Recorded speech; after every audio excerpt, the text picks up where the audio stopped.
Hello again, Dr. Jesse Key here. In this slideshow, you'll be exploring a very important carbon-carbon bond-forming reaction that can be performed with aldehydes and ketones, known as the Wittig reaction. The Wittig reaction is named after German chemist George Wittig, and yes, you're hearing me pronounce that name correctly, Wittig, with a V sound instead of how it is written with a W.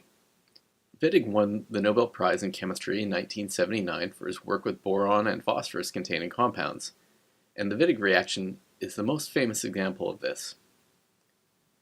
The Wittig reaction uses a reagent known as a phosphorane ylide, pronounced illid, to convert an aldehyde or ketone into an alkene. The term ylide refers to any neutrally charged molecule where there is a negatively charged atom bonded to a positively charged heteroatom. The phosphorane ylide, also referred to more loosely as the Wittig reagent, has a negatively charged carbon bonded to the positively charged phosphorus in its more representative resonance form.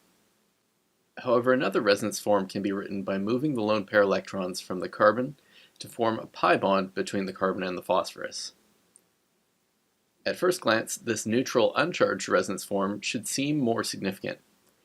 However, it is not a major contributor due to poor carbon-phosphorus p orbital overlap. The 2p orbital of the carbon is significantly smaller than the 3p orbital of the phosphorus. To generate the Wittig reagent, an alkyl halide is reacted by SN2 with a triphenylphosphine nucleophile to form a phosphonium salt intermediate. The phosphonium salt is then deprotonated by the strong base butyl lithium to give the phosphorane ylide Wittig reagent. The Wittig reaction mechanism has been widely debated, but is now accepted to occur by a two-step process. In the first step, a 2+2 cycloaddition occurs between the carbonyl and phosphorane ylide to generate an oxophosphate intermediate.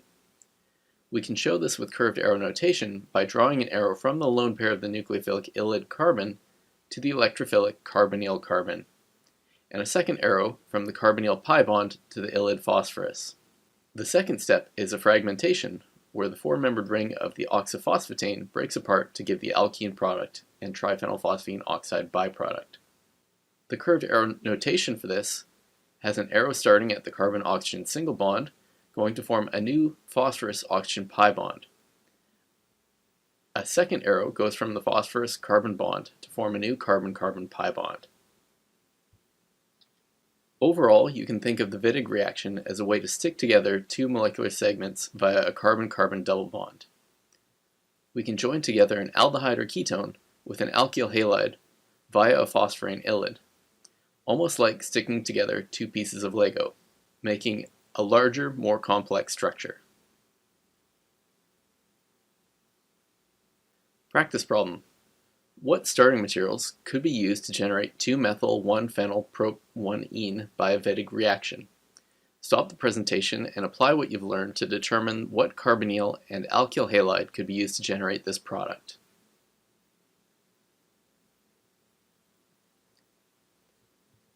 To solve this problem, you need to cut the alkene and make one piece the carbonyl and the other piece the alkyl halide.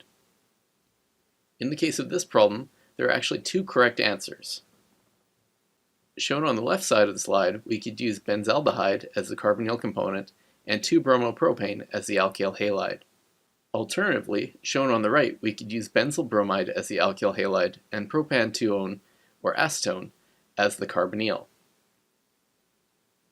You've just learned about the Wittig reaction, a very important reaction which is used often in synthetic strategies to make more complex molecules by joining aldehyde or ketone fragments with alkyl halide fragments.